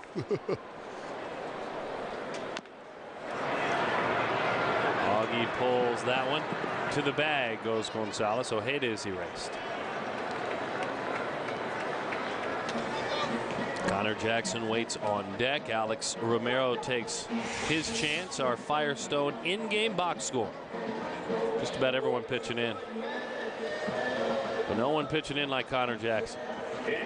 For Brandon Matters, number 28, Alex Romero. 11 total bases tonight for Connor, 2 triples.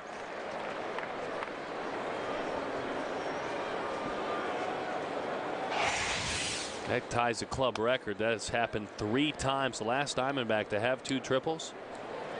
You want to guess, or do you want me just to tell you? I'm going to guess Steve Finley. Robbie Hammock.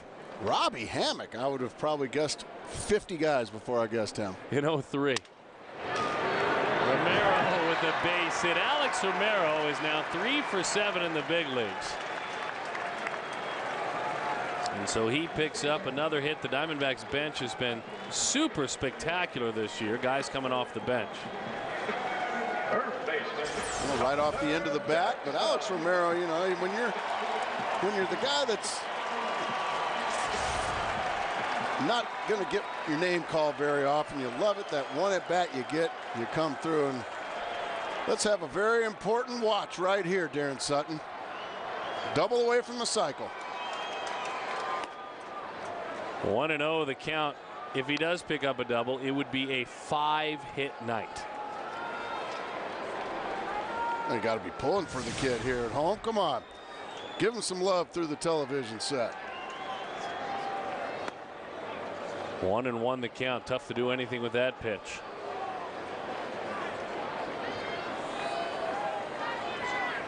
Looking to hit for the cycle. Greg Colburn at San Diego, September 18th of 02.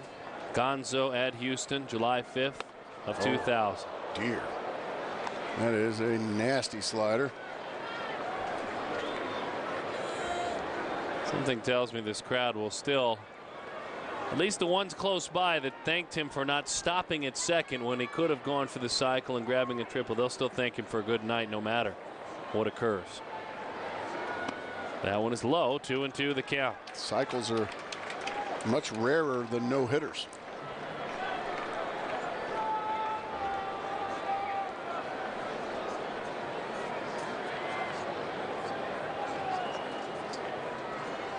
Ground ball gobbled up at third. There's one on to first. Double play. Connor Jackson has a fabulous night tonight. 4 for 5. And his team leads it 9-0.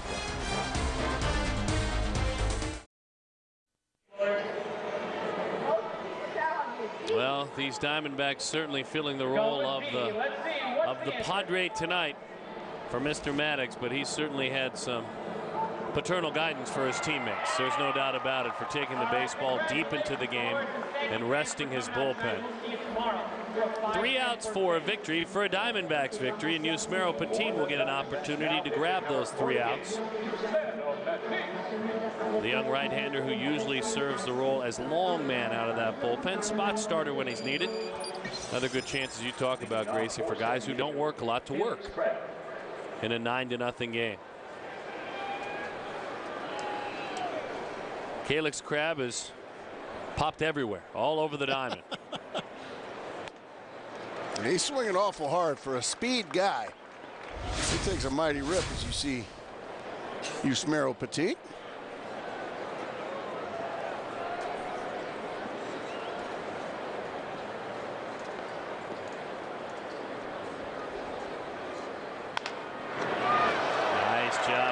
protecting out there. One away.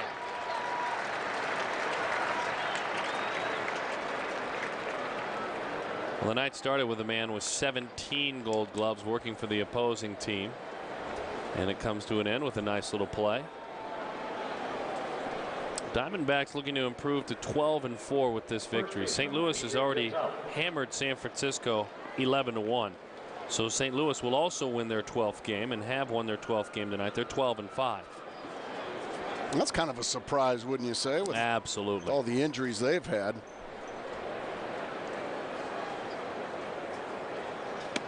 Nice pitch there from Petit, jumping ahead.